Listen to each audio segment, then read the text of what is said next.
Trash Planet 12 was one of many trash planets in the Fall Star system. Its eponymous function was for trash disposal. As science continued to advance into the space age, humanity's lifestyles underwent a paradigm shift. Life became comfortable, tranquil, and the initial urgent concerns about resources and ecological balance had diminished due to advancement of humankind beyond the skies. As more new planets were discovered and humanity's space technology matured, society developed more hectic and humanistic lifestyles, and trash. The costs of recycling were too high, but leaving trash around would have negative impacts on society's living environment, not to mention the inevitable discontentment that would follow. The solution adopted by the nations was to dispose of their waste on these so-called trash planets. Trash planets were either naturally lacking or artificially deprived of resources and not to mention uninhabited, which made them ideal landfills for trash. Under gray skies, a variety of trash formed a mountainous landscape. The land is silent, the air dead. Cool metals gleamed with unique metallic coldness, but dust had masked their original shine. Only an occasional spot untouched by rust would remind one of their former glory. On this apparently lifeless trash planet, one would have thought no human could exist, considering the harsh environment, devoid of food and water, lacked the necessities for survival. There was only one thing here: trash. Yi Chang raised his head to study the antiquated analog clock, found 3 years ago at the foot of a particular mountain of trash, 10 kilometers away. Its touch-based motion sensor was damaged then, which took Yi Chang a week of fixing to function again. The clock now replaced its predecessor, an even more outdated pendulum clock. It was now 3:42 FT fall time, and Yi Chang knew that in another 13 minutes, the weather outside would reach the day's most suitable temperature for heading outdoors, and this decent climate would end at 6:17 FT. At other hours, the weather outside would either be as scorching as an oven or as cold as the peak of winter. According to routine, there should be a scheduled trash disposal last night. Yi Chang considered for a trip outside today, to see if he can score some new goods. Not that he was lacking in food, that engulfer he caught last time still had a great half of it left, enough for another 3 days. Besides, there was still a good stock of organic liquid food left, but they tasted far worse than fresh meat, more like wax, which had been left alone for quite a while. It was 3:55 FT, and Yi Chang sprinted out of his home in a blink of an eye. Time was precious to Yi Chang. The current location where the automated trash disposal ship discharged of its cargo was half an hour's journey away from his hideout, which implied that Yi Chang's hour-long trip to his destination left him with only less than half an hour's time to forage. Yi Chang scampered through the labyrinth of trash like an agile creature with incredible swiftness. He was very familiar with the ins and outs of the local landscape, and Yi Chang believed he could still find his way through even with his eyes closed. The headwind whistled past his ears, and Yi Chang enjoyed the satisfaction that came with his speed. But he was always alert of his surroundings, for survival on a trash planet would mean violent encounters with all sorts of mutated life forms. Trash planets were unsuited for human habitation, but for mutated life forms, they were no doubt heaven. The hostile environment was nothing to the highly adaptable mutants. Local resources were bountiful. Trash, for the rat-like engulfer, was food, and so on this very planet, their numbers grew exponentially. This planet was also unlike its cousins that were untouched by humanity, popular spots for mech pilots to tempt their fate. No mech pilot would want to lay a foot on a forbidding place like this. Without the mechs hunting them down, the mutants flourished in the absence of their greatest enemy. Yi Chang's home was in the middle of a mountain of trash. The route leading to it was a crack not more than 4 meters wide. Jutting metal beams on the exterior made for a dangerous-looking facade for the route's entrance. Yi Chang did not slow down, his stride long and powerful. One would have mistaken his movements as that of a primate, the agility astonishing. But there were no spectators on this trash planet, and this amazing moment belonged to him and him alone. Yi Chang pushed hard with his legs and leapt through the air, and as he reached the peak of the jump, he grabbed onto a horizontal titanium beam that was suspended midair. He then swung around it and did a few flips before landing steadily on the trash mountain. Yi Chang came to a halt and used his right index finger to caress the nondescript jet-black metallic ring on his left ring finger while calling out softly, "Winnie." A grayish-green mech appeared before Yi Chang, and he mumbled out of habit, "If only I can find a neural receiver this time, voice command sucks." He slipped easily into the pilot's seat. Winnie's build was like the average mech, around 10 meters tall, with a thick-set bulky body and equally thick-set limbs, all amounting to the looks of a metallic lump, and the undeniably bald head was a comical touch. By virtue of age, the mech's exterior appeared dull, but the rounded shoulders and knee joints embedded irregularly with barbed hooks added points for a merciless impression. Winnie's body was scattered with wounds of all kinds, like scratches and bite marks, and the sight was ghastly. But Winnie was obviously well cared for, boasting a spotless exterior, all proof how much Yi Chang cherished the machine. If not for Winnie, Yi Chang may not have lived till today. At least as far as Yi Chang believed, he could not have survived through more than 2 engulfers without a mech, and the rodents out here were never found with less than 5 in a group. On this trash planet, being weak was synonymous to a quick death, the law of natural selection fully adopted by the ways of the local inhabitants.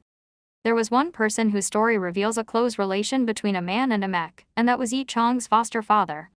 Yi Chang only knew him as Gao Shichang, the rest of his background remained a mystery. According to his foster father, he was initially the only man on the trash planet, until one day he found a boy, with the words Yi Chang written on his body. As to how his foster father arrived on this trash planet, and his former occupation, the man was ever so tight-lipped about them. This mech was the result of his foster father's foraging. It was originally a mech made for public use, which after his foster father's interminable modifications, was nearly unrecognizable for what it once was.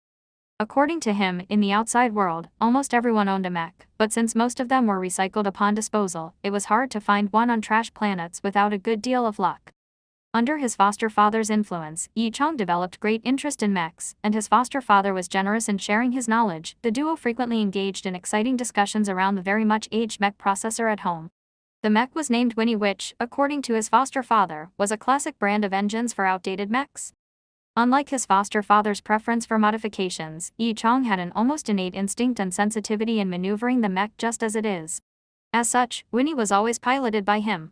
His foster father once mentioned that Yi Chang would make for a fine pilot one day. After a close encounter with 5 engulfers that led to an intense battle and a successful escape, Yi Chang began to train himself conscientiously for the actual combat. After his first taste of fresh rat meat, he could never take interest in the organic liquid food churned out from the food producer machine. Ceaseless ordeals in actual combat meant Yi Chang was no longer his old, innocent self, with the exception of a few terrifying and ferocious creatures that Yi Chang would never dare approach. All other life forms were no longer a threat to Yi Chang. But, if Yi Chang was careless, these creatures could still be potentially fatal. Unfortunately, Winnie was too old, such that even after all those adjustments, the lack of good parts and tools meant that Winnie was already as good as it would ever be. The fatal flaw would be Winnie's brain, which was too outdated. His foster father might have been an expert in the mechanics, but he was absolutely clueless about mech processors. The man once said, "For any mech, if the engine is its heart, then the processor is its soul." Yi Chang felt restricted in many ways, piloting the current mech. Winnie's only slightly redeeming feature was its pair of bionic eyes. When Yi Chang brought them to his foster father's attention, even he had no idea what model it was, with only a rough idea that it could be a new model from recent years. After all, he had wandered on the trash planet for decades. Whatever advances beyond the planet, he could not obscure. It was thanks to this pair of modern bionic eyes that Yi Chang escaped from danger time and again. Although Winnie was old, until such time where a newer mech could be found, Winnie was Yi Chang's only choice. Yi Chang carefully upped the speed for Winnie until 80% of its maximum speed, as this allowed for a faster travel with room for emergency adjustments. The travel was smooth, and Yi Chang arrived at his destination without obstructions. Anywhere he laid eyes on was filled with trash, but there were distinct areas where the trash were more recent additions, and these were Yi Chang's goals for the day. Scanning commenced. Winnie's voice was unrushed, with a slowness akin to an aging senior. Yi Chang thought helplessly, but he scanned his surroundings warily. For once, Winnie carried out a full scan with its eyes but will cease all other functions, thus, Yi Chang will have to be fully alert for threats. Yi Chang examined some corners where mutated life forms could possibly emerge from, all the while muttering, "Come on, old buddy, you got to do some good today. I haven't had any new stuff in a while. Come on now. Come on." Eventually, Yi Chang began humming a little tune. All alone on this trash planet, if he went on for some time without uttering a word, Yi Chang was not sure if he ever could again, and so, despite the lack of another person to interact with, talking to himself had slowly become routine. Yi Chang maintained a casual facade, but his slightly tense posture spoke of his state of high vigilance. Scanning completed. The announcement was like music to his ears. Yi Chang exhaled deeply in relief. Switch to high alert mode. Yi Chang gave Winnie the order, and immediately scrutinized the scan results relayed from the processor, a few red patches on the scanned images looking particularly conspicuous. Yi Chang could not contain his excitement. It seemed that the forage this time would be fruitful. Scavenging in the trash heaps. Yi Chang spitted out grains of sand that made their way into his mouth from the mech's crevices. Damn it. Not one of them is useful, by the heavens, surely I could not be so unlucky. Yi Chang wailed, his initial excitement gone without a trace. He had searched through many spots, all ending up with useless junk, and now only the last spot remained, with the smallest object on the list. Based on the size, Yi Chong could not figure out what it could possibly be used for, but better a mistake than a missed opportunity as he dived headlong into the mountainous heap of trash. Yi Chong half laid on a chair, munching on freshly roasted engulfer's meat as he toyed with today's only object of value. It seemed to be a metallic hanging ornament with a dull metallic shine, and only the size of 3 fingernails. It was roundish with a perimeter lined with a curved blade, and its surface densely covered with queer patterns that seemed indistinguishable, but possibly based on some unknown underlying principles. Sadly, a chipped corner and some cracks along the blade told the story of a damaged, secondary article. Yi Chong murmured, "What is this? What a strange material." His thumb gently caressed the edge of the blade, and a thin cut appeared which Yi Chong felt nothing from, until the sight of crimson brought on a flicker of pain. Very sharp indeed. Yi Chong was slightly surprised. Surely this gimmick is not a hidden weapon. Yi Chong watched as a drop of blood hanged off the edge of the blade, from the cut earlier. Lo and behold, a mysterious phenomenon occurred. Beyond the bounds of possibility, the blade unexpectedly absorbed the blood, much like a sponge. A blood-absorbing metal. Yi Chong jumped back in shock. There was no mistake, he touched it, and the blade was undeniably metal. Yi Chong bet that the scene he just witnessed was no illusion. The eeriness showed no signs of stopping. The blood-fed ornament emitted a light buzzing sound, the curved blade retracted into the body of the ornament, and the cryptic patterns on its surface began to move. The ornament behaved as though a machine grinding in operations, and Yi Chong's blood was the catalyst. Yi Chong was completely dumbfounded. A voice resonated without warning in Yi Chong's mind, a proton examination completed, brainwave matched, brainwave locked. Yi Chong frantically exclaimed, "Who's there? Come out." His vision sharpened as he scanned his surroundings, his hand quietly reaching for the dagger holstered on his leg. "Are you sure?" The same voice sounded uncertain. "Are you sure?" The same voice sounded uncertain.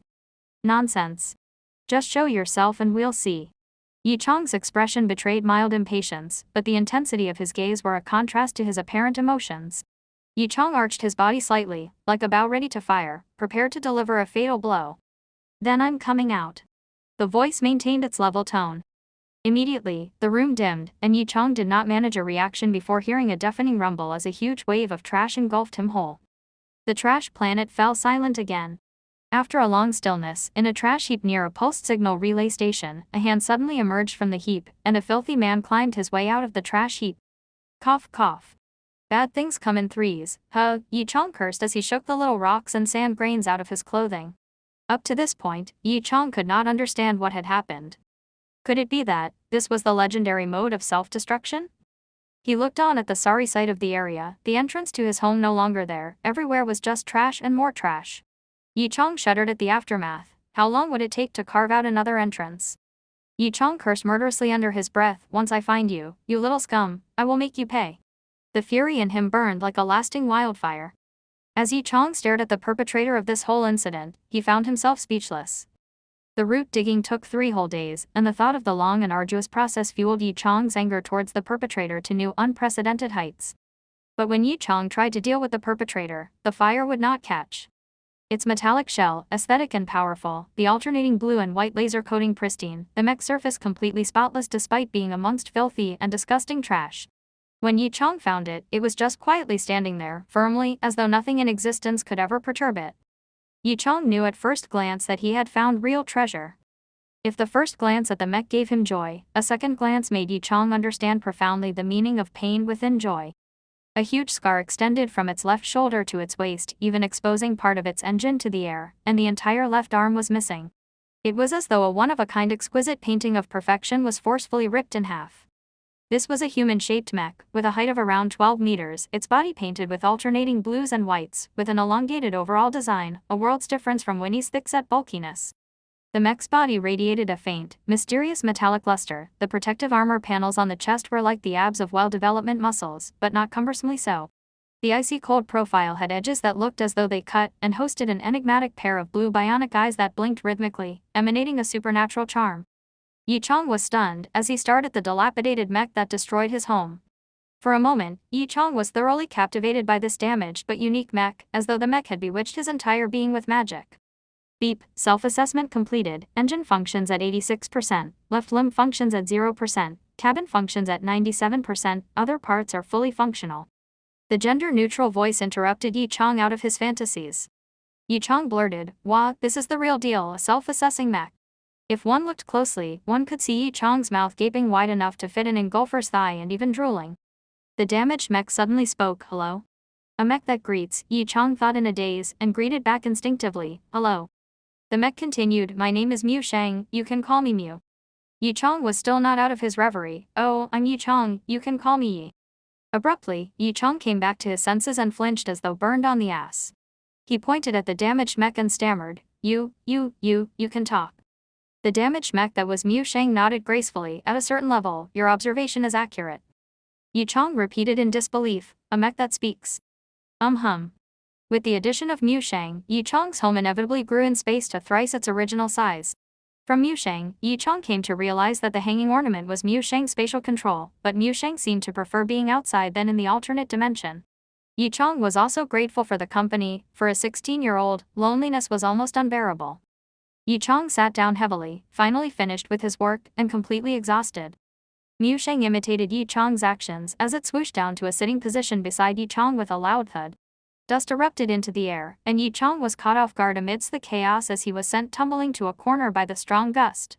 As he rose, face frozen in anger, what he found was Mu Shang had smashed a large hole in the ground, and the mech was still sitting comfortably in the hole as it looked back with innocent eyes. Under the lighting, the tiny human and the huge machine sat side by side. Yi Chang asked curiously, "Mu, what happened to you?" Mu Shang answered, "Information corrupted, reason is unknown." Yi Chang gulped down a mouthful of water and laughed. If it must be because you are actually not powerful enough to be beaten up like that." Mu Shang replied, "Information corrupted, reason is unknown." Yi Chang's laughter ended abruptly, and he moped. "Oh come on, can't you be a little more interesting? Don't just be like information this, information that." Mu Shang tilted its head in confusion. "Interesting? What is interesting?" Yi Chang scratched his head in frustration, for he was stumped. That question is a bit complicated. Let's talk about something else. Mu, are you actually male or female?" Yi Chang sat in Mu Shang's cabin, stupefied as he stared in obvious disbelief, his hand caressing this and that in absolute adoration and admiration. "Mu, you must be one of the best mechs there is, aren't you?" Mu replied evenly, "Information archive indicates that the answer is negative. Calculation indicates the probability of inclusion in the top 500 ranking mechs as 26%, in the 501st to 600th ranking range as 63%, beyond the 600th ranking as 11%. Yi Chang gasped in astonishment. 500 mechs. Are there so many more great mechs? But, back to your point, being in the top 500 is not too shabby. In any case, you're definitely better than Winnie. Naturally, Yi Chang did not fully understand the implications of Mu Shang ranking within the top 500, even in its current state of dilapidation. Yi Chang had always dreamed of owning a mech more advanced than Winnie one day, and then he would march forth and challenge the trash planet's most ferocious mutants in battle. What would the giant iron lizard's meat taste like? Yi Chang licked his lips without realizing it. The time will come when I crown myself as king of this trash planet." Mu Shang heartlessly cut short his fantasy. Winnie's strength cannot be calculated. Yi Shang immediately pulled a face. "I know that. Mu, can I be your pilot?" he asked with anticipation. Denied. Cries, "Oh well, it looks like he'll have to pilot Winnie himself." Yi Chang was deeply saddened, but he caught on to a puzzling aspect. "Then why do you have a cabin?" Mu Shang was silent for a few seconds before responding. "Information is corrupted, query is impossible." "Then do you remember who made you?" Yi Chang asked, interested. "Information is corrupted, query is impossible." The ever-so-lonely Yi Chang was deeply absorbed in the conversation, and just as he was about to continue with the questions, a sudden alarm buzzed softly as Mu Shang announced, "Energy level depleted." Upon inspection of the energy indication display, the level was a hair's breadth away from zeroing out. Since Trash Planet 12 was situated close to a star, it had a nearly unlimited supply of solar energy, or at least Yi Chang never faced problems with energy supply. But when he used up all his backup energy cells on Mu Shang and found that it did not even recover 10% of its full capacity, Yi Chang was confounded. As Mu Shang connected directly to the solar panels, Yi Chang was speechless and prayed that the energy cell circulating his house would last until Mu Shang was finished charging that day. Mu Shang was quiet throughout the charging process, and Yi Chang, bored with the whole process, dozed off. The next day, as Yi Chang rubbed off the sleepiness of his tired eyes, he found that Mu Shang looked a little different. The machine's surface looked as if it was coated with an extra layer of shine that added to the mysteriousness of the mech. Yi Chang gasped, "Mew, you looked beautiful all of a sudden." Mu Sheng seemed to understand Yi Chang's meaning of beautiful, and explained, "This is the photon excitation effect, where an adequate energy supply produces a lifelike shine on metallic surfaces. The basic theory is that." Yi Chang sported his baggy eyelids and couldn't stop yawning. Mu Sheng seemed to enjoy the lecturing, showing no signs of stopping. Other theories involved are actually quite simple. They can be classified into the following fields. Yi Chang bowed his head, like a monk in meditation, and one would notice upon close inspection that a line of moisture had formed on his lap, forming a big patch of dampness on his trousers. Mu Sheng was not quite finished. And so, from here one can reach the conclusion that a mech's strength. A thundering snore cut off Mu Sheng's lecture. Mu Sheng looked angrily towards the source of the sound, and saw Yi Chang snoring rhythmically through his nose, incessantly, and his shoulders rose and fell with his heavy breathing. Mu Sheng humphed in anger. In some corner of a trash mountain, 2 mechs laid in ambush behind some trash, and about 100 meters away were 5 engulfers scavenging through the trash for food, occasionally scanning their surroundings for threat. Yi Chang scrutinized the layout of the land and proceeded with a short discussion with Mu Sheng. Yi Chang piloted Winnie carefully, slowly approaching the 5 engulfers, taking cover behind various debris along the way. They stopped about 20 meters away from the engulfers, and Yi Chang exhaled in relief as things were going smoothly so far. Yi Chang intended to move, when a sudden gust of wind blew past him and straight towards the engulfers. Yi Chang cursed inwardly, revved up his mech speed to maximum and headed straight for the engulfers. Winnie sprinted towards the engulfers like a blasted cannonball. But it was too late. When the gust struck, the engulfers caught their scent with their keen sense of smell and scampered to escape. Yi Chang kept his cool, guiding Winnie and targeted one of the engulfers, for when the creatures escaped into the trash heaps, it would be nearly impossible to get them. Yi Chang ignored the other 4 engulfers and pursued the remaining rodents securely. The air whizzed past his ears, and Yi Chang felt as though his blood was rushing, burning even. The world as he perceived it gradually slowed as his brain registered the excitement, his breathing shortened as though every breath took every effort he could muster, and his chest rose and fell in sync with his breathing. Every exhale burned through his nose, as though he was breathing fire.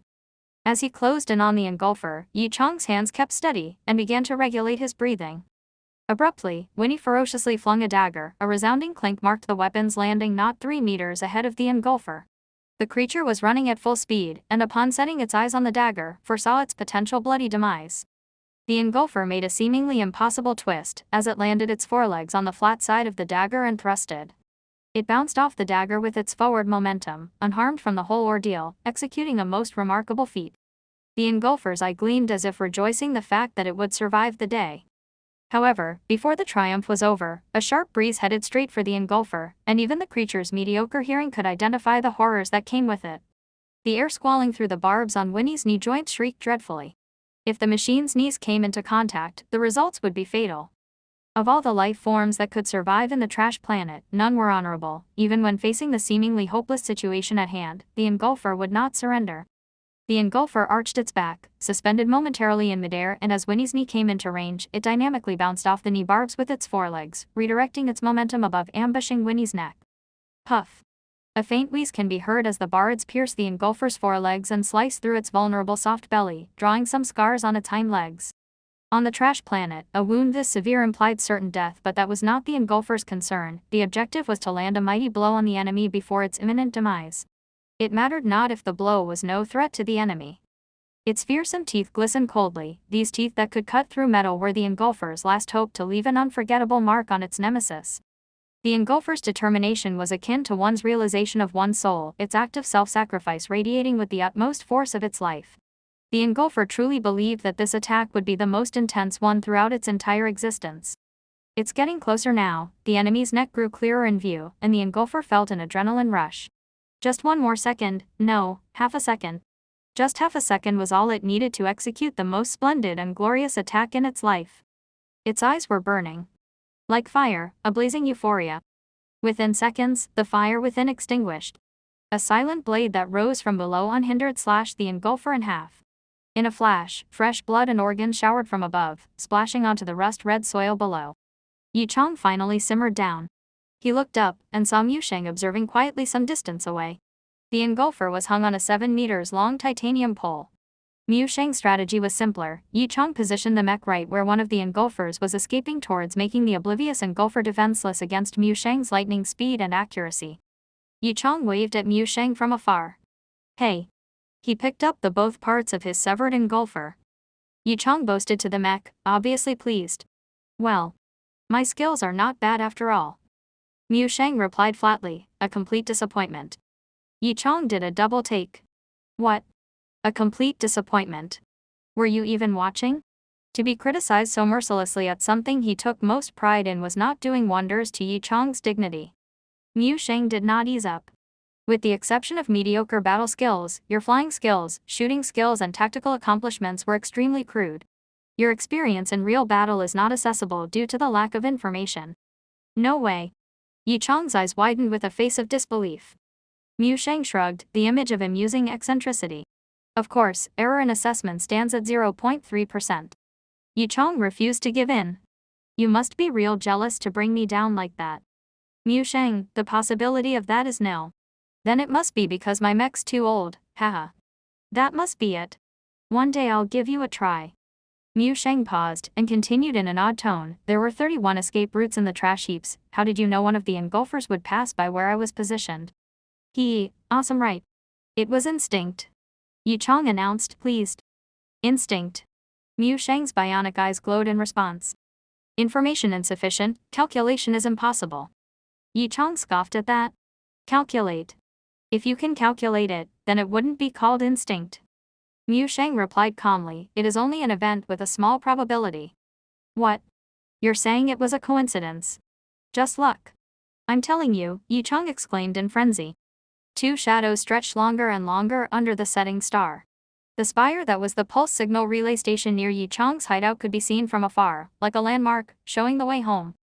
Yi Chong chewed on roasted engulfer's meat as he stared fixated at the schematics for Mu Sheng's inner structures before him. It took plenty of convincing for Yi Chong to get Mu Sheng to agree to this. The designs were too complex and ingenious, as Yi Chong admired inwardly. Under his foster father's guidance, Yi Chong was definitely qualified to be an expert in mechanics, but the schematics before him did not make much sense, meaning he would have to decipher it bit by bit, but this also dramatically raised his high opinion for the designer. After half a day, Yi Chong felt his eyes went arid, and so he shifted his vision away from the schematics and peeked at the static Mu Sheng by his side, and made an impertinent remark. Mu, best not waste your efforts, this pulse signal relay station is not so easy to hack. Why, back then my foster father tried numerous times and never succeeded. Mu Sheng was inert, as though Yi Chong never spoke. Yi Chong began his quirky habit of talking to himself again, as he mumbled against the schematics. Mu, it's not personal, but let's stop trying with this impossible task, you should use your spare time to teach me instead. I mean, I've stared at this tattered schematics for a good part of the day and my head hurts. But the designer behind this must be a genius, TSK. Amazing, amazing. Mu Sheng suddenly spoke up, hacking complete. Yi Chong's eyes did not leave the schematics while he replied in reflex, what? Hacking complete. I say Mu, when did you learn to joke? Ha, not bad, not bad. You're improving. But Mu, a failure is a failure, for something impossible like this, your failure is expected, and so no one is going to laugh at you. Mu Sheng ignored Yi Chong and continued, Fallstar Systems Weekly News Review, Renaissance's new space station, the SS Wei-Tan will begin accepting new citizens this Monday. The first phase of new citizens will enjoy the following benefits. Yi Chong's eyes glazed for a bit, his hands paused from whatever he was up to, and shook his head vigorously before speaking in disbelief. You really did it. Mu Sheng replied calmly, undeniably so. Yi Chong asked carefully, are you sure?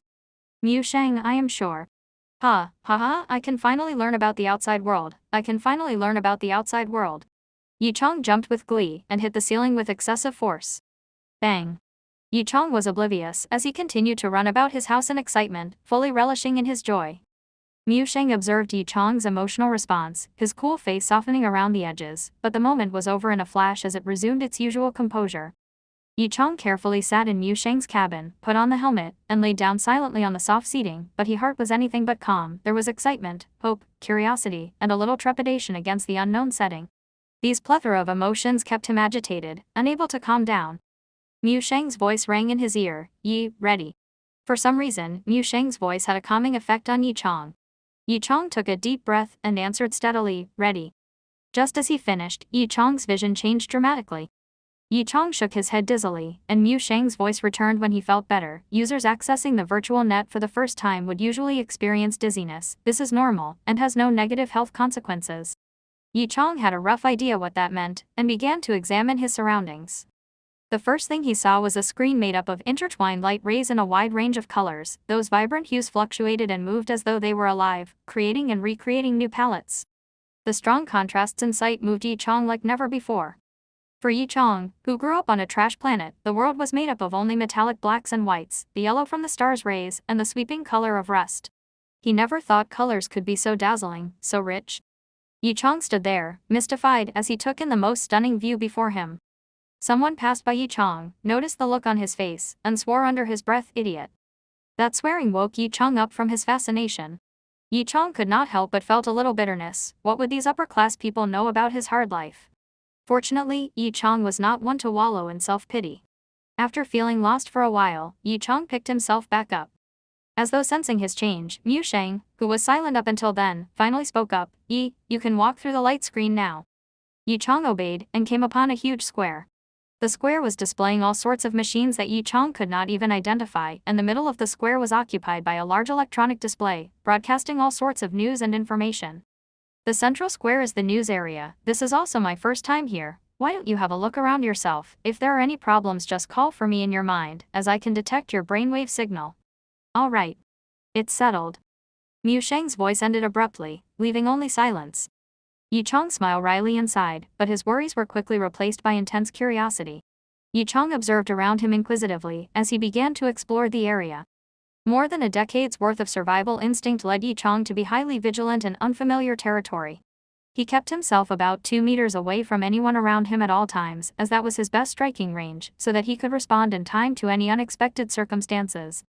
The ability to navigate quickly through the dense and irregular trash terrain on his home planet also added to his skills as he moved like a fish, slipping through the crowd smoothly and with style.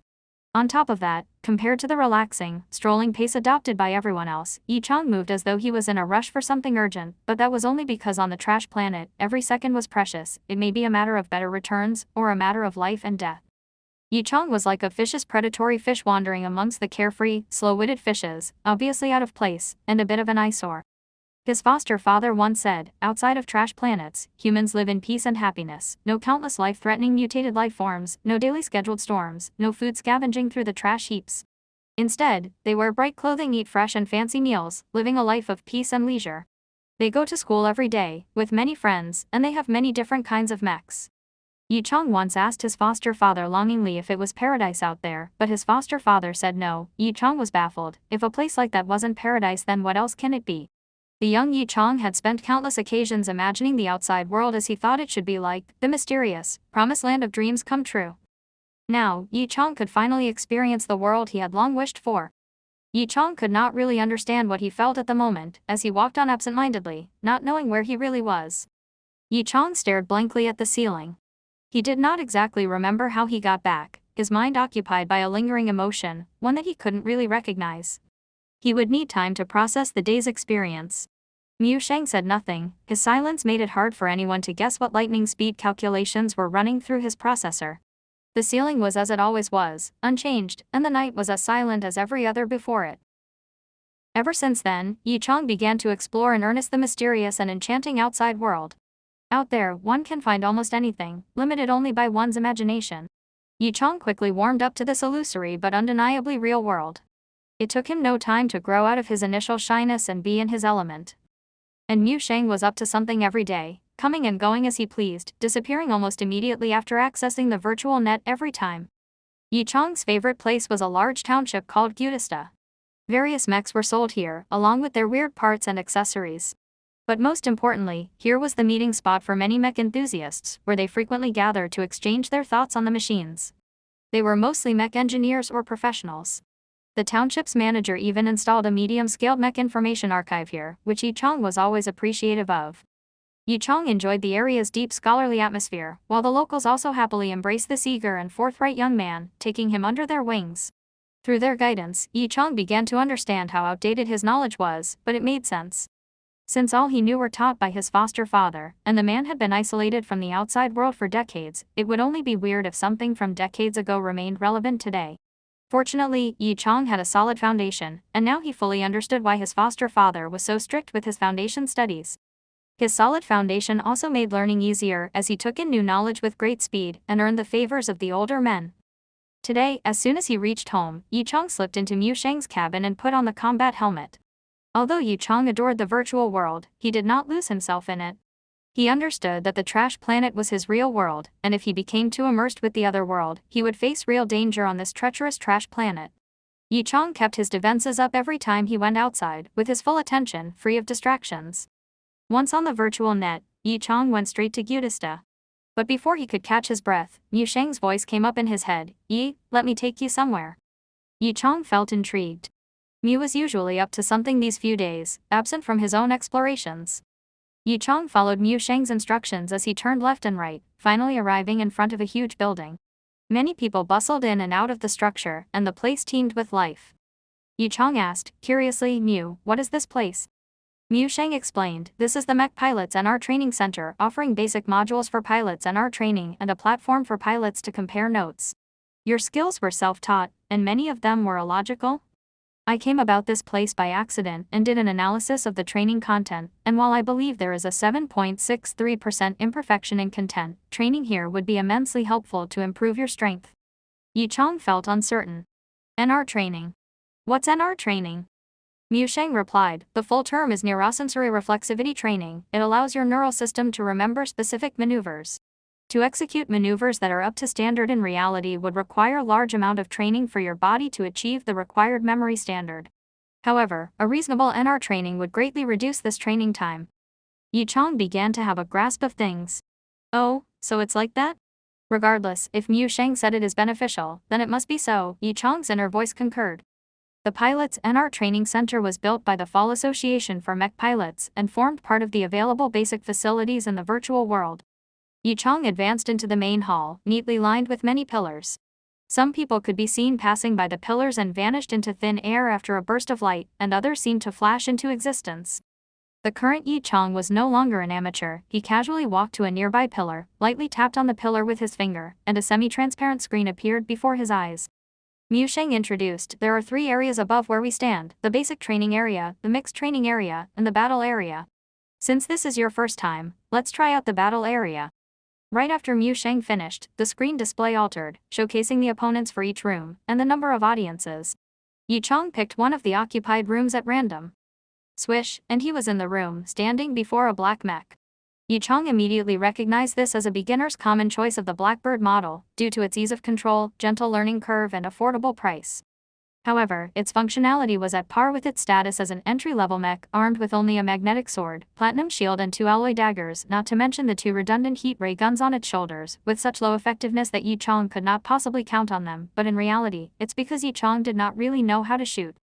The Blackbird looked like a huge blackbird with 2 horizontal wings that could extend out like a pair of real wings, allowing beginners steadier flight in the atmosphere. Below the wings were 2 rows of secondary engines, although their functions were limited. Beneath the Blackbird's abdomen were 2 mechanical arms that could use the magnetic sword and alloy daggers. The heat ray guns were on the Blackbird's rear, the elongated neck allowing a wider range of shooting from different angles, although with the gun's power and Yi Chong's skill, or the lack of both, this advantage was wasted. But even if this was just an ordinary low-level mech, Yi Chong was already very excited. Compared to Winnie, this mech's functionalities were much better. Yi Chong entered the mech's cabin eagerly. When Yi Chong had a good look at his opponent's mech, he could not help but felt greatly discouraged. If his own mech was like an inconspicuous little bird, then the opponent's would be a glorious king of the birds, a phoenix. Its long elegant lines were like an artistic masterpiece, its dazzling and colorful wings and tail fins were like the phoenix's feathers, emanating an aura of great beauty.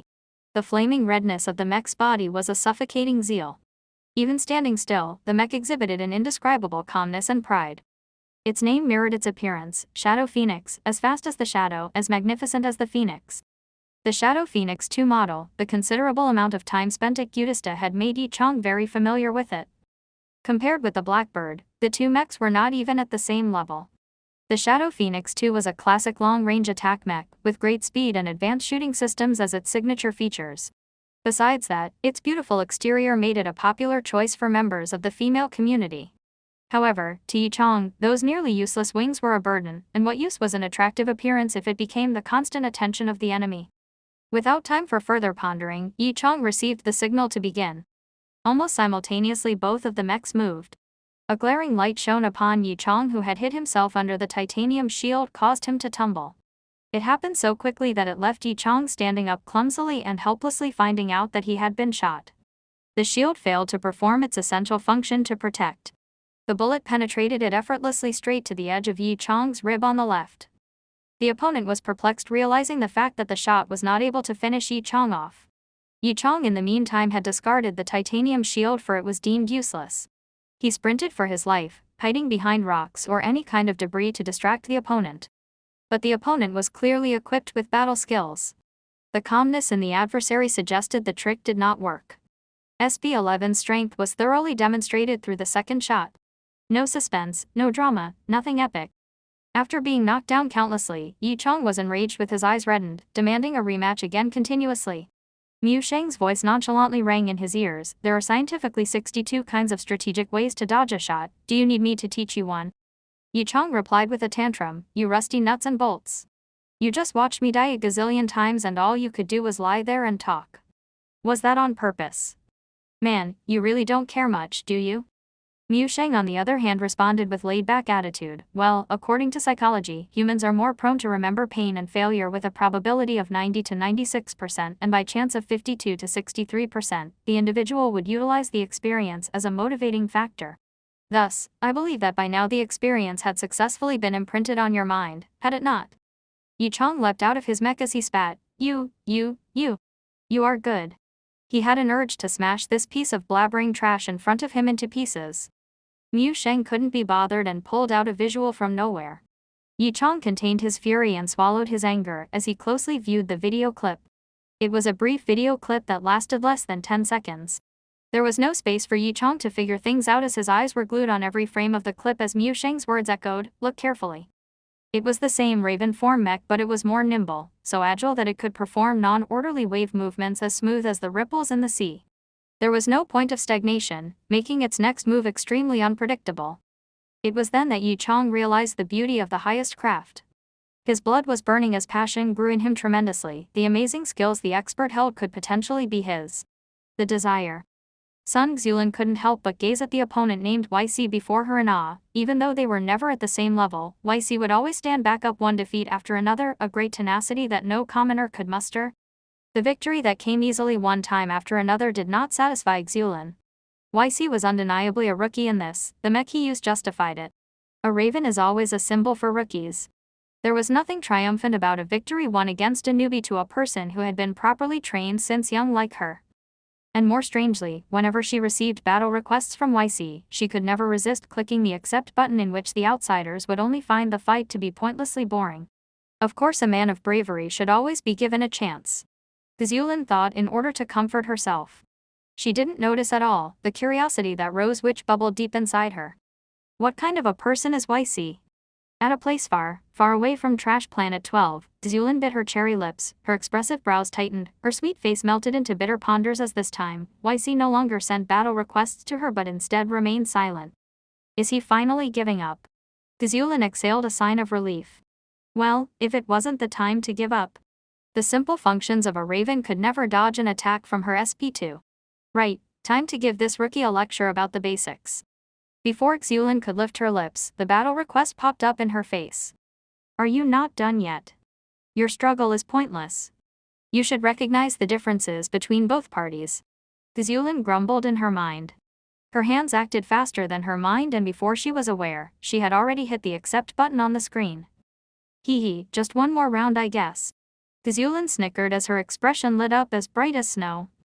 Yi Chong stared the ground between his raven and the opponent's SB. His mind kept replaying the episode of the battle he experienced as his body cowered, reflecting his anxiety. Mu Sheng once again interrupted with a nonchalant voice. This set of dodging moves is called the non-orderly wavy leap. The key here is non-orderly. Focus on that. That was all he said, all he was willing and wanted to say. No more. Yi Chong was angered to the point where he was clenching his teeth, but he couldn't do anything about Mu Sheng. He could only put on his thinking cap, wondering how in the hell world would he figure out the meaning behind non-orderly. Easier said than done. Non-orderly, non-orderly, non-orderly. He muttered the word repetitively. Time waits for no one. Before Yi Chong could figure out what the heck non-orderly meant, the opponent had already accepted his request. Yi Chong ignored all the confusions and could only focus on the previous incident. There's no time for non-orderly or whatever the heck it was. Think. That very orbit without any signs of movement, that amazing curve. After maneuvering Raven for so many times, Yi Chong could finally have a better understanding on the properties of his machinery rather than theories he could only recall before. This too gave him the painful truth that it would be nearly impossible for this mech to perform any fancy curves or leaps. Raven's computing system could never solve such complicated calculations. Very well then. It's only up to me now. The only thing Yi Chong found fortunate was his piloting skill, that developed from everything he had been through with Winnie, whose processor was far worse than Raven's. Yi Chong started breathing heavily, his every breath as deep as an old accordion. Beep. Yi Chong's arm began moving. Raven flew like an arrow in a curve rather than a straight line it propelled in. Almost instantaneously, Yi Chong was about to become a crater in the ground as he stood right before by the attack. Yi Chong was too busy to take care of that, his eyes fixated on the ground, his blood boiled like the hot iron, as heat rushed to his head. Yi Chong executed a sequence of moves, one after another in an overwhelming speed without any hesitation. Raven was able to maintain its velocity at its peak. Yi Chong's hands heightened with speed so much so that he couldn't figure out whether the vapor from his sweat caused the afterimages of his chains of gestures. But he was too focused to give two thoughts about it. Like, who cares? Xulin was doing what she usually did, aiming and firing, but she missed. She brushed it off like it was nothing, thinking it was merely beginner's luck. YC had dodged one or two shots randomly before this match with pure luck. In the end, his defeat was inevitable. Nothing was to be gained but a defeat rubbed in his face. As time passed, Xulin felt something was wrong. There were a few instances where Xulin was about to fire, but something distressing was holding her back, which made her awfully uneasy. The gun she held faith at all times disappointed her, as if troubled by her emotions, and started to miss on every single shot. Xulin instantly pinpointed the peculiarity in YC movement. It appeared sinuous yet wasn't at the same time. Humphy. Trying to dodge my shots like a serpent, huh? Too naive, too naive. Xulin thought as she felt a sudden rage. It's not a big deal to master the curvature skill because everyone has their own set of techniques, including YC. After engaging in countless of battles, it will be possible for one to identify these distinctive skills.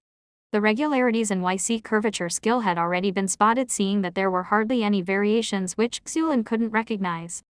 She began to study and calculate his movements in her mind while her eyes locked on YC, picking out every variation in his movements, while waiting for the right time to shoot. When the time came, she fired without hesitation. Xulin stared in bewilderment as the shot she fired missed. As though he had foreseen this, he dodged the bullet with a twinkle in his eyes. Was this another case of his beginner's luck again, or was there something more? Xulin was flabbergasted as her thoughts circled in confusion. Taken aback by the whole ordeal, she went rampant on a barrel of firing on the field. Maybe it was a blessing from the god when one of her shots finally went through YC's left shoulder, causing him to lose balance. Yi Chong, on the other hand, was completely soaked by his sweat and his hands felt heavier over time. As if they were starting to move on their own, seemingly twitching if this went on. He bit his lips out of panic and was already bleeding before he noticed it. In the midst of adrenaline rush, he felt a shudder from his mech, which came to his realization that he was shot. Despite that, his hands continued to key in commands, as there was no time for him to find out the damaged part of his machinery. Xulin gushed with excitement for her successful shot that left YC hanging like a broken, wind-up robot toy. A golden opportunity awaited before her. There's no way she could miss this. She loaded her gun and was prepared to send YC a final blow. Ironically, it was the hit that made YC movements go haywire and became even more unpredictable than before. Naturally, it was not good news for Xulin. Coming to her senses on the aftermath, Xulin's distress caused her firing to run wild on the field again. Meanwhile, Yi Chong finally caught sight of his opponent, which triggered him, as well as his hands. It was as if they were electrified as they entered the commands at great speed. It's getting closer now. It's coming. Hiya. Yi Chong roared like thunder in his compartment. The opponent froze, taken aback by his scream. Was this a trap? Was there a plan B that she was not aware of? He no longer cared and had already drawn his magnetic sword from his back while his left hand reached for the alloy dagger tied to his left ankle. As long as I can get close enough, the opponent would be dead meat. He asserted himself and swung his sword, creating a buzzing echo formed from the magnetic waves of his sword. There was no resistance from the opponent as he sliced right through the throat. He was surprised at how simple it was. He was expecting a final struggle from the opponent, as an inflicted wound on a machine's throat was as fatal as it was on humans, but there was no retaliation. How could one make such an amateur mistake? Having to live on Trash Planet 12 long enough, he showed no mercy. He felt indifferent as he penetrated his dagger deeply and accurately, like a serpent sinking its teeth into its prey, right on the upper chest of SP, which would be the pilot's cabin. What Weissy heard next after the screeching sounds of metal shredding was the sound of applause for his victory. In the meantime, Zulin stared blankly in dismay at her floating chair. The network helmet she just disconnected was left levitating in the air. That very menacing figure that traveled speedily, that violent and direct attack, that tenacious bravery, lingered in the thoughts of Zulin, haunting her. Zulin shifted to the dining table right after, as it was dinner time. Her father Ningai saw her so lost in her thoughts that she ignored the scrumptious dinner on the table, pondering. He then beckoned to his wife, but she just shook her head in helplessness of the situation. He asked her daughter, "Linny, what's wrong? Are you feeling unwell?" Zulin was startled as she wondered what had gotten into her, and yet on the outside, she forced a smile. "Nothing. It's just that I met an oddity on the battlefield today." An oddity? Her father was intrigued. What kind of an oddity? He inquired. Xuelin's father was a skillful pilot of mechs. All of Xuelin's skills were taught personally by him. It was only then that Xuelin remembered the fact that her father was of such a superior rank in her field. He must have been experienced enough to solve this oddity for her. She then began to narrate the entire sequence of events to her father. As soon as she mentioned about how Weissy failed again and again, Ningai nodded his head in approval. "Good. I do agree this guy is pretty bold." The conversation became lighthearted as she spoke on. When she talked about the final match with Weissy and how he portrayed extremely strange curvature skills as he drove towards her, her father's face stiffened. He asked for more details about the last match as he tried to stress on the whole incident to help her recollect her thoughts on details she might have missed. Her father reacted seriously. "If you were right on what you have described, this guy could have used a non-orderly wavy leap. A set of dodging skills like this would only be known by advanced pilots.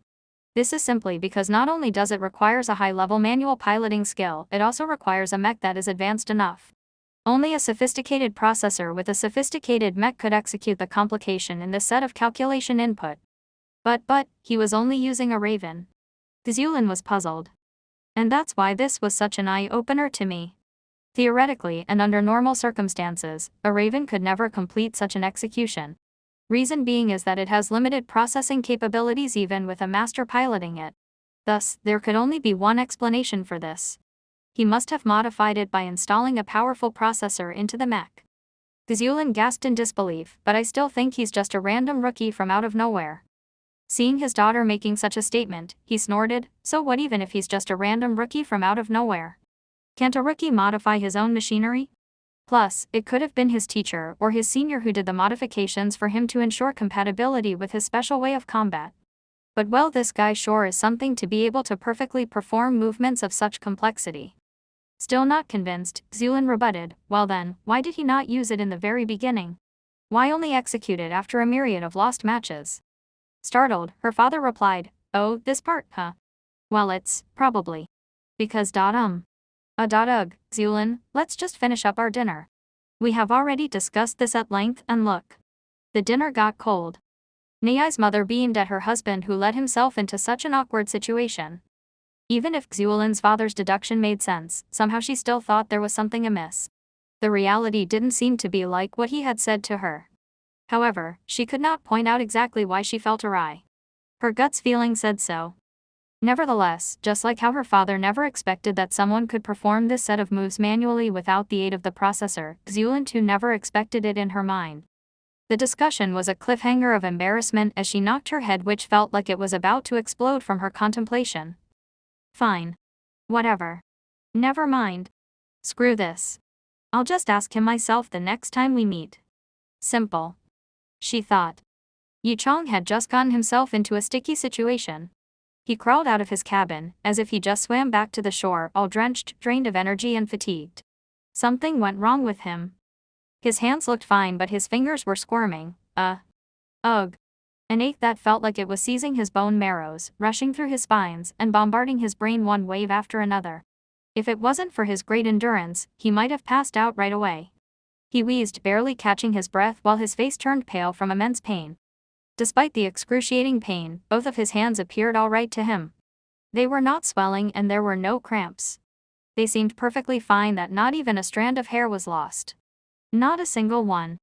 Mu Sheng performed a thorough inspection of his body and expressionlessly diagnosed a symptom from overusing the senses. The neurological network connecting both your spinal cord and your hands had undergone abusive utilization that surpassed its capacity, thus causing the pain. The symptom will be temporary and will not cause permanent damage to your body. Resting adequately would be sufficient. The diagnosis received comments from Yi Chong packed with sarcasm. Resting adequately? How the hell would I be able to rest adequately with such injuries? I can't even rest in peace. There's a way to minimize the pain, stated Mu Sheng. That caught Yi Chong's attention. Are you sure? A pain that felt endless would torture him till death before he could overcome it, but if there's a way. The statement sparked hope in Yi Chong. Mu Sheng continued elaborating, this method requires neither medication nor any form of injection, it is safe and effective. You can feel its effects immediately. Excited, Yi Chong interrupted the explanation, then, let's proceed with it. Are you sure about this? Mu Sheng halted and lowered his head as he asked. For some reason, the question suddenly sent chills down his spine. This doesn't seem right. That face of Mu. I shall ouch. Nonetheless, the pain forced him acquiesce. Yes, I'm sure. Bam. A blow slammed right into the artery of his neck. He blacked out and the only thought that surged through his mind was man. It worked. The voice of Mu Sheng ran through the room, calm and still, execution completed. As he sat before the fainted Yi Chong. After waking up, Yi Chong could sense the transformation in his body clearly, especially in his hands. Everything felt incoherent. His body responded slower than his mind, his coordination was literally out of sync, no longer as compatible as it used to be. Mu Sheng added, that is because your coordination has been disrupted. Your senses did improve tremendously beyond the limits you used to have, however your physical body remained the same as before and faced problems in coping with the processing speed of your mind. Consequently, you will feel sluggishness in your physical body, but in actuality it is just your mind speeding up. Yi Chong understood the side effects described by Mu Sheng and stopped entering the virtual web for the next few days. Instead, he performed physical training, especially dedicated to his hands. On a platform about half a square meter in size, he concentrated on controlling 6 marbles and rolled them between his hands back and forth, netting all marbles in his hand and moving them at high velocity and rate of collision, in an ever-changing orbit. The velocity increased over time and beads of sweat could be discerned on Yi Chong's forehead as his hands caught up with the speedy movement. Gradually the beads of sweat came falling down like droplets of rain on his forehead. His hands rushed like shadows overlapping till after images began to form. It's coming back. In the end, he lost control and the marbles were scattered all over the place. He breathed heavily and ditched the marbles on the floor. Man, this was too tiring. Mu Sheng at the side evaluated Yi Chong. It was still not satisfactory, but well, you passed. After finally ending his boring marble rolling days, Yi Chong started wondering if those marbles were purposely made by Mu Sheng to torture people, both body and soul. Deep in his heart, he still adored Mu Sheng. At least, thanks to Mu Sheng, his hands felt like his own again and moved with better dexterity too. Oh, Winnie. Getting back to Winnie again was wonderful. It was heartwarming to see his broken partner again after taking a break from mech driving for so long. All this while, Yi Chong had been busy with the marble training and so his usual daily hunting was taken over by Mu Sheng ever since his injury. Yi Chong was astounded by the fact that he couldn't find any other form of wounds on the prey Mu Sheng hunted other than the small hole on the neck. He frenzied in the field with Winnie, one mountain of dump after another while Mu Sheng tailed behind at a fixed distance. That was the moment he could actually distinguish the changes in his hands before and after, more specifically the increased agility in his hands. As joyful as he was, he then remembered the steps Mu Sheng taught him before. That non-orderly wavy leap which allowed him to taste the fruit of victory the very first time kindled the eagerness in him. He switched to the highest gear and chained with a variety of calculations, performed a live performance on the spot, with that great leap he adored. Winnie at her age clumsily made a few disoriented orbits of different kinds under his control. Sometimes large and sometimes small. Sometimes it was a straight curve and sometimes it was a zigzag. And that wasn't all from Yi Chong. Being absolutely worked up, he continued making wavy leaps that were more condensed. In a brief period of time, Winnie began moving in tiny wavy steps at full speed. Unlike the disoriented curves before, they were all constant and orderly, while Yi Chong was still in the mood of making even smaller curves. Yi Chong had grand plans of his own. Right when he was on his attempt to further downsize his steps, a loud noise drummed his ears. Winnie was finally unable to withstand the complexity and had broken into half. Wham! Right at her waist. Yi Chang's joy became fear. He did not manage to call Mu Sheng for help as he had been thrown like a meteorite all the way to the huge pile of dumps nearby along with the upper half of Winnie. Yi Chang had a concussion and was buried by the pile he crashed into. Darkness blinded Yi Chang. When Yi Chang. Wait, technically it was Winnie, not me. Again. When Winnie got pulled out from the deep piles of trash by Mu Sheng, Yi Chang saw the teasing expression of Mu Sheng's contrary to the usual expressionless face he put up, and it was extremely frustrating. The frustration intensified when Yi Chang was on his way home. He was being carried by Mu Sheng like a disabled person. The helplessness and the teasing from Mu Sheng he anticipated. He was frustrated, yet he was truly helpless without Winnie. Mu would never allow Yi Chang to pilot him either. Moreover, a rookie riding on a beginner. That felt too absurd. Can't help it. I am too weak in contrast. The foremost issue was still losing his mech. No matter how old Winnie was, she was still significant to Yi Chang's life if there was no replacement, that is. By then he could only plead Mu to bring Winnie's lower part of her body back. Regretting the consequences of his excitement, his heart turned cold. He should have known how aged Winnie already was and should have been aware of how long she had served him over the ages. It was a miracle for her to last this long, and now she was damaged in a way that is fatal even for ordinary mechs. It would be hopeless to get her fixed, especially when it happened in a place where there was nothing else other than piles and piles of trash. Never forgetting to spice up the situation with sarcasm, Mu said, Yi, I can't stop myself but to tell you the ultimate truth of cruelty.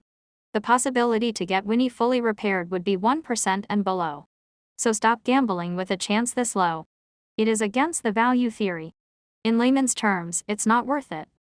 Sorrow could be seen in Yi Chang when the realization of his helplessness struck him. He went into Mu Sheng's cabin and then into the virtual web. Mu Sheng didn't seem to feel like behaving empathetically as his words echoed, according to statistics, you have yet to master the 68 kinds of basic courses. This is the list. Stuffed right in his face was the absurdly long list to which he responded with ignorance as drove on. The robot went silent for a bit and spat out, Yi, if one day your skill surpasses me, I would let you ride me. He halted, got out and walked away without making a sound or throwing a tantrum. It was almost the 8th year since Winnie started staying by his side. They had been through thick and thin and rode through piles of garbage of varying heights. Winnie shielded him from raids and protected him from extreme weather.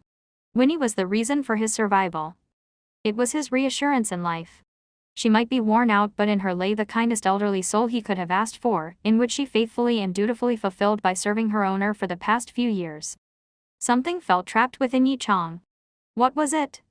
Through all the years that Yi Chang lived, there was only once when he felt such a sensation, and it was during his father's death.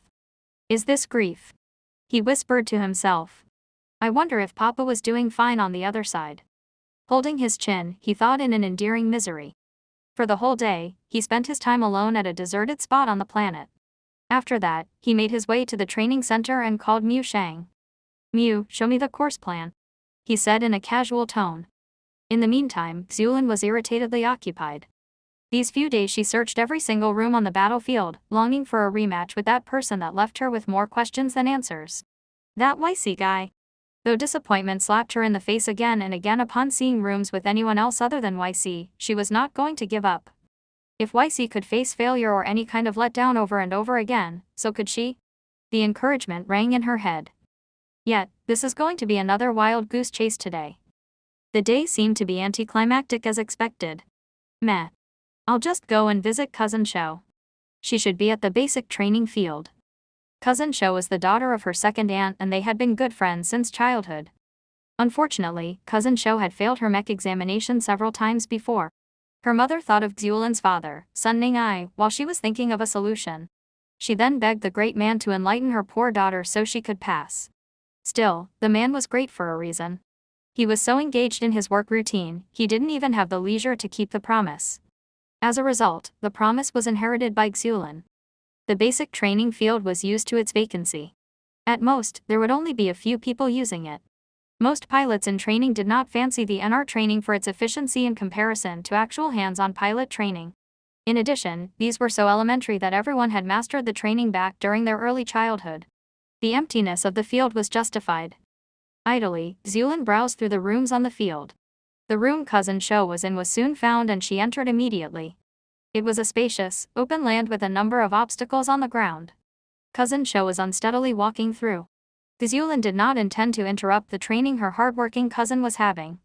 She just watched on at the spectator stands. Wait, there's another person. A dark silhouette slithered through the obstacles at an overwhelming speed. Who would still train here with such standard of piloting? She went to have a closer look. Wah. She was dumbfounded. That has to be YC. YC. She hopped excitedly. Yes. It's him. It's him. The wound she made that day was still on the left shoulder of his raven. And the scratches on the rib. Yes. It must be him. Is this what they mean by God never disappoints the studious and heaven would help those who help themselves? She mumbled. Yichang frowned as he checked out the data shown on Raven. Almost. He muttered. He was so close to Mu standards. It was so near, yet so far. How many times have he tried already yet he still couldn't pass? Yi, with your learning capacity and basic theoretical knowledge, it would not be hard to complete the basic training courses, instead it would be a piece of cake. But if you find such standards satisfactory, you should never think of touching me. At all. Most people deny the significance of training. However, they are so foolishly wrong. Mu Sheng sounded like a hermit in his teaching, sassy and aloof, and this brought up a raging storm in Yichang, an unstoppable one. According to my calculations, 99.328% of actions of high complexity are actually derivations from basic execution. Thus, I could daringly conclude that basic executions are the root of all pilot skills. Yichang reflected on the statement. Mu Sheng pulled out a detailed list of parameters. Yi, these are the training requirements I had prepared for you. The standard has been tailored for Raven's capacity accordingly. Just do everything on this list. Mu Sheng's mechanical eyes blinked. Remember, Yi, never acknowledge the existence of limits within you. Yichang took the suggestion with pleasure. After staying on Trash Planet 12, he was more than eager to try improvising himself. Nonetheless, he forgot about Mu's hysteria, the capricious and mischievous nature of his. Those parameters were impossible to achieve by Raven's capacity? At all. He faced the reality of this after going through the training. He worked on them through days and nights, whimpering, spitting blood, and then he finally made it. Just one of them. That was an achievement joyous enough to make him cry. Good job, Yi. Mu Sheng smiled, but you still need a little bit more momentum. Yes, a motivating factor is what you would need. I should implement a system that includes rewards and punishment. How about this? If you fail to fulfill at minimum one subject on the list after this, you would be having an organic liquid diet for a week? That'd be good. Yes. Mu sneered on as Yichang witnessed it. He didn't have a choice. Without Winnie, only Mu could do the hunting. You fox. Ugh. Yichang hated liquid diet, flow food, fluid food, or whatever you name it. He hated it with a passion since he was young, be it organic or not. He had to make it. By hook or by crook.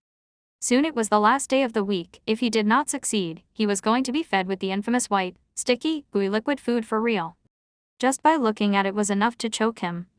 It was so disgusting that only a man who had lost his mind would consider eating it. What was the problem? Why could he not make it? Yichang knew Mu well. He would never simply set parameters that a raven could not fulfill. But why was it always so close? Yichang was collecting his thoughts pitifully. Cousin Shou, who was in training, spotted her cousin on the stands, in which she quickly piloted her raven towards. That did not go too well, however. Her skills were way too incompetent that the raven was led to a floating metal pole. Bang! Cousin Shou panicked, screaming and shouting loudly until the entire field could hear her. The scream alerted Xulin, who was staring at YC since the beginning. She was horrified seeing the raven her cousin drove stuck in mid-air and was apparently going to fall anytime soon. This is bad, she thought. Cousin Shou had always portrayed a fragile, timid impression since her childhood, and that was why she never thought of driving a mech. If she ever fell, the shock would land her in bed for the next few months.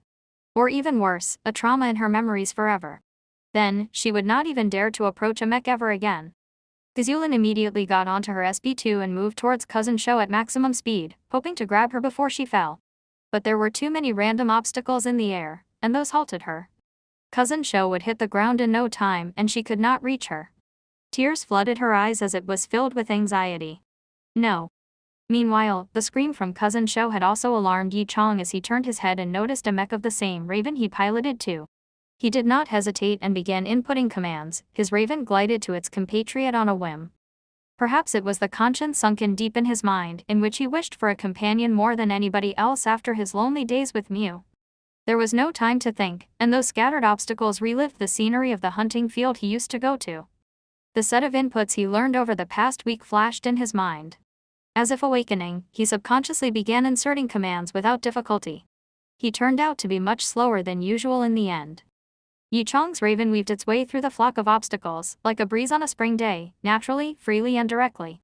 Right when the other raven was about 3 meters from the ground, his raven caught it in one go. He gradually decelerated and made one last glide for a short distance. He then landed successfully. There. All done. He exclaimed as he put down the raven. About 2 seconds later an SP2 came after him. It must be the ally of the raven. He speculated enviously while the mech was landing right in front of him. That seemed oddly familiar. Ah. This was the SP2 he matched with the first day he was here.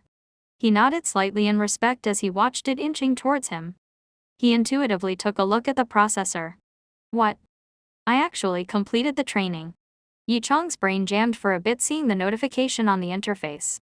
How the heck did he even get it done?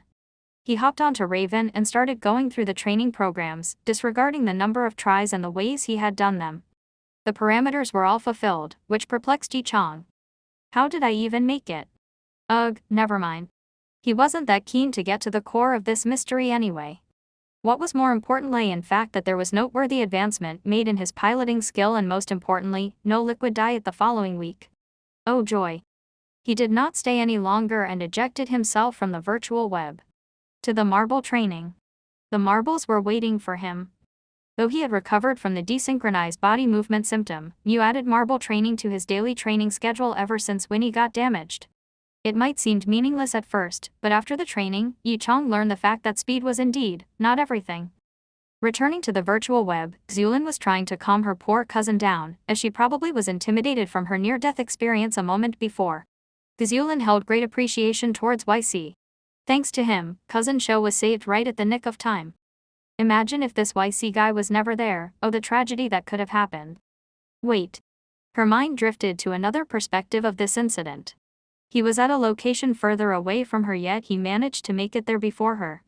Add to the fact that the velocity of his machinery was apparently higher than her, fear shrouded her thoughts in which immense curiosity soon dipped through. How did he elevate his ability at this rate? Or the match with him was just one of his warm-up activities last time? Was there indeed a let-up from him? Her pupils quivered in anxiety, her hair slid over her shoulder tousled in worries, while her body shuddered in thin fragility. Cousin Shu's pale face frigidly portrayed the panic that lingered in her heart, like a distressed flower bud trapped in a storm of winter, pitifully arousing the empathy of its witnesses. Xulin lovingly caressed the poor flower, combing her smooth hair with her fingers. Cousin Shou couldn't hold it in anymore as she melted completely in Xulin's embrace, sobbing out her every horror. Xulin's fingers slipped through her shoulder, comforting her like a big sister. In actuality, their ages did not differ much. Cousin Shou was just younger by about 10 days, but her fickle innocence justified her relationship with Xulin, being the little sister walking behind Xulin the whole time. In fact, Xulin too loves and cares about her little sister, for she was stronger in nature and was aided by her father's teachings. Under her protection, nobody would even dare touch the petite flower. To Cousin Shou, she is her protector. About 2 years ago, her aunt and the entire family moved out and so they forcibly parted, yet her dependency on Xulin never faded. Now, don't cry, Shoui, let's go home first okay? Go. Home. She nodded in obedience and exited the virtual web under her cousin's escort. Xulin took a glance at the battlefield before clicking the exit button. Did he notice me? That I was the one who shot him? Was the nod for me? When I was landing? Confusion cloaked her once more, without her even knowing why. The second day, Yi Chong resumed his daily training with a brand new parameter to be cleared. This time, there was a different content in a different room. On the first day, it was still this parameter that was crudely executed by Yi Chong even though he was fully attentive. He was hard at work absorbed in his training that he did not see two uninvited guests approaching him. They had observed him for quite some time.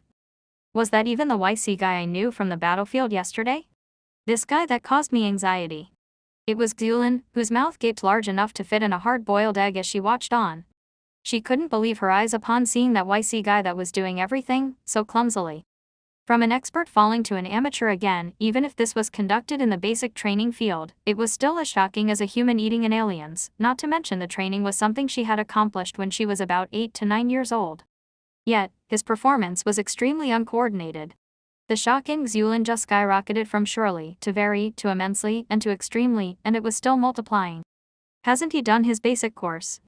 If he did, why is he still here? And doing it this badly? If he did not, how in the world could he execute expert-only wavy steps? Beginner's luck. Is he hacking? The only conclusion that these clues could lead to was, this was really an oddity. Cousin Shou had her eyes fixed on that raven in training. In her eyes sparkled the biggest mystery of mankind, and of what she was thinking. The YC guy might have been unskillful, but he still had the attention from the 2 girls on the stand throughout the training. Hey, what? Shou, why are you still here? Are you going to do your training? Xulin managed to pull her eyes away and asked. Shou, the lass, was standing all upright, watching that man piloting his raven, while not even moving a muscle of her own. Don't tell me. You were frightened by the incident yesterday. Were you? This connected the circuit back in Cousin Shou's head, her face reddened right away. I'll do it right now. She tripped on her way to her raven. Likewise to her pilot tripping, the raven tripped a few times in the air as well, seemingly about to fall down again anytime soon. Don't worry Shou, it's going to be alright, just calm down, I'm here, right here. In cold sweat she said. The raven was bewildered as it entered the field. What's wrong Shou? Xulin asked, seeing the raven just hovering in the air. She then heard sniffs and sobs. Xulin, I think I forgot everything I learned yesterday. Holding her forehead, Xulin breathed deeply. Those words were a strong fainting spell. Yichang, with his focus about all the meals he could possibly have for the following weeks, literally failed to notice the interesting sisters at the stands doing their titanic get. If the sisters were to come closer, they might have overheard the madness in the cabin of the training raven. Meat. Meat. I need meat. Hand me the meat and no one gets hurt. Mu Sheng was such a stern and demanding teacher. Even Yichang's toes could tell that the training this time must be another bottomless trap hole of hell difficulty where he had to crawl out by clawing his way with his raven. He repeated his monotonous training and lost the sense of time. He only found his stomach rumbling inside him due to his hunger when Mu Sheng decided to give him a kind reminder of his dinner time. Exit.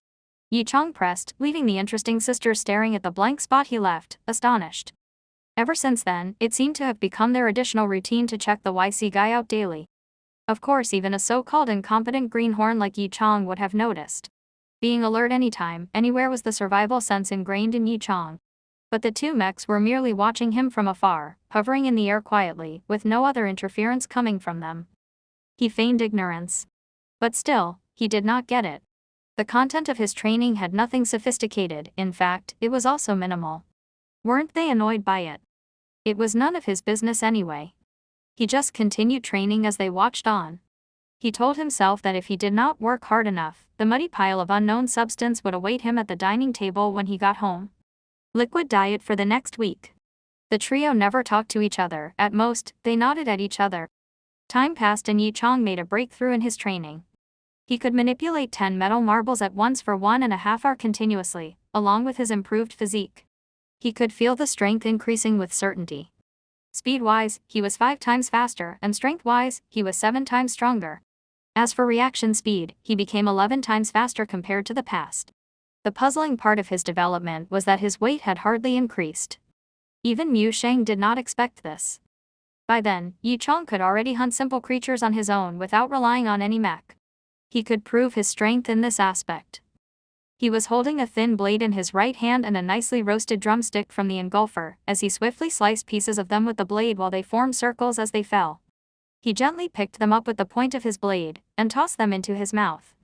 As he got faster and faster, it almost reached the point of a bazooka firing multiple slices of meat into his mouth. Yichang thoroughly enjoyed the sensation of such a feast. In the process, he discovered that if he could slice the meat thinner than ever, the scent of the grill could be retained while the texture would turn softer, like a heavenly touch on his tongue melting away into wonderful grease. The thinner the better. The drumstick shrunk over time, and soon after that, only a stalk of bone remained in his grip. It glowed brightly, looking clean as if it had been washed, wiped and waxed. He exhaled and tossed the bone away, stretching his back. Mew, all things listed in the basic course were completed yesterday. What is there for today? The training days seemed tough, yet it was more accomplishing than the days he had lived before. However, losing sight of his goal had made him dazed once again.